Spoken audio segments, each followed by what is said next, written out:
All right, so I said to some extent, the brain can be a little bit annoying to study because we have shared functions. The fine motor control I had already mentioned with the red nuclei and the basal nuclei, both essentially the same kind of function.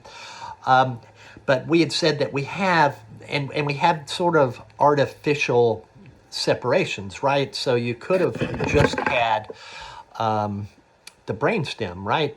But we had said, no, we have the medulla oblongata, the pons, and the midbrain. And yet, extending up through all three of these regions, we have something called the reticular formation. This is slide number 9. Slide number 9.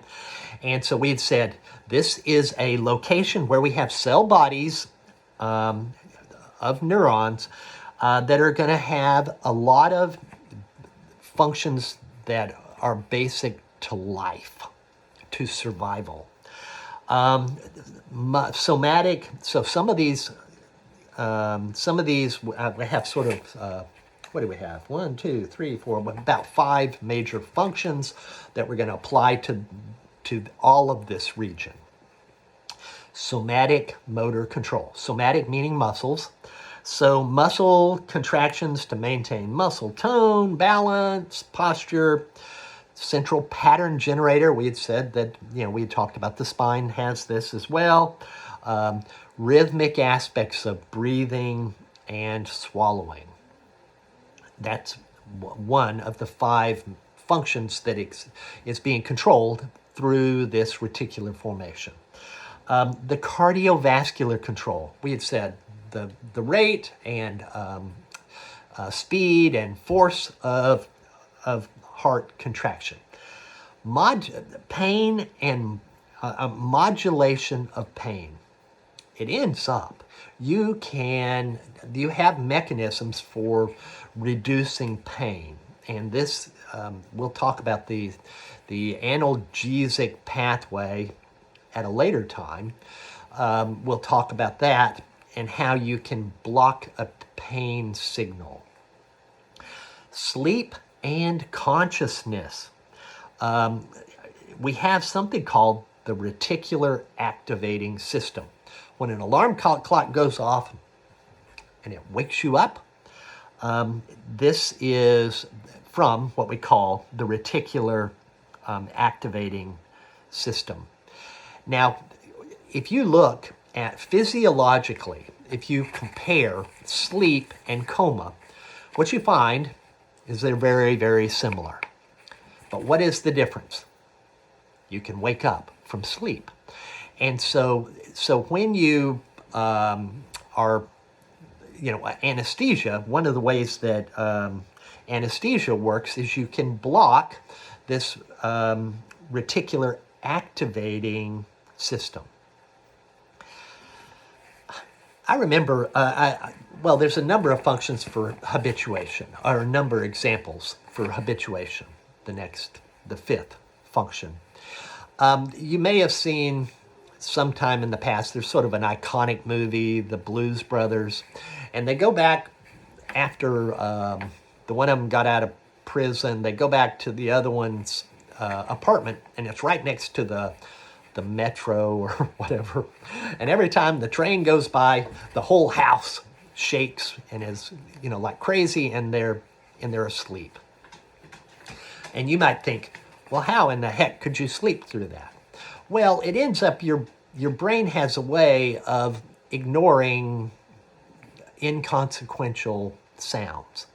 So that's an example of an inconsequential sound. If you live there and that happens every 3 minutes, you get to where you can ignore it, and that's habituation.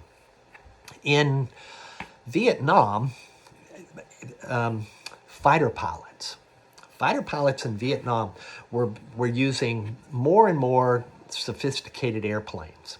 And as the planes got more and more sophisticated, they say, we can add a sensor for surface-to-air missiles.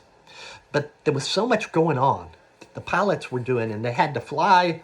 I got to steer around, whatever. I have to fly the plane, and so they got to where they were, even though they would have a warning saying there is a surface to air missile about to blow your butt up, even though you had a warning saying take evasive actions or you're going to be blown up. What they found is that pilots were ignoring it. Why? They had so many other things to think about. They were habituated to ignore something that they really should have been paying attention to.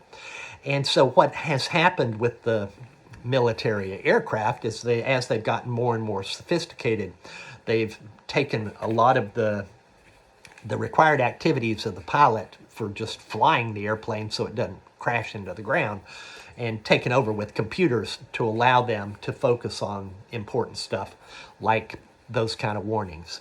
But anyway, that's habituation. One other thing I want to talk about before I move on from here is an event that happened quite a number of years ago now, probably maybe as many as 10 years ago, I don't know, but there was this racing cars, NASCAR, Winston Cup, I think it was called Winston Cup back at the time, and there was a very either popular or hated driver, depending on which camp a person might have been in. Some people loved the guy, some people hated the guy. His name was Dale Earnhardt, Sr., not the younger guy.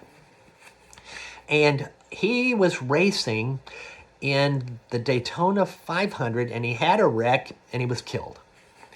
And they were trying to figure out what killed him or why did he die. I mean, because honestly, you watch those kind of wrecks, those kind of races, they crash into stuff all the time, and most of the time they walk away. And what they found is that the seatbelt wasn't had broken or separated or wasn't installed correctly, and this particular driver drove with a open face helmet.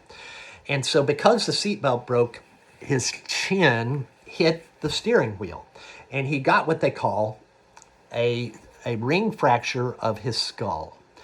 And so the reason I'm telling this is it injured his brain. And if you follow back like that, you can see, oh, that's the brain stem. He died because of that. We then hear of people like getting shot through the brain with Gabrielle, there was a senator who was shot in the brain and she survived. And then your book has this gruesome story about a guy who who had some metal rod go through his brain, and it didn't kill him. It's because the brainstem controls the stuff you have to survive. The other parts of your brain, it's important stuff, but it doesn't prevent you from dying. So the brainstem, all this stuff in this reticular formation is necessary for survival. We're getting ready to now move into portions of the brain that are important, but they don't necessarily kill you if you lose them.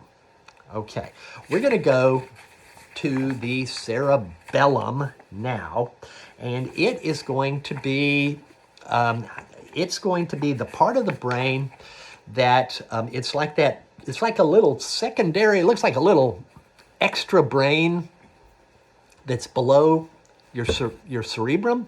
So you have the part of your brain you think of as the brain, it's your cerebrum, and then down behind, kind of like a little bun, is the cerebellum. I'm going to come back and talk about that.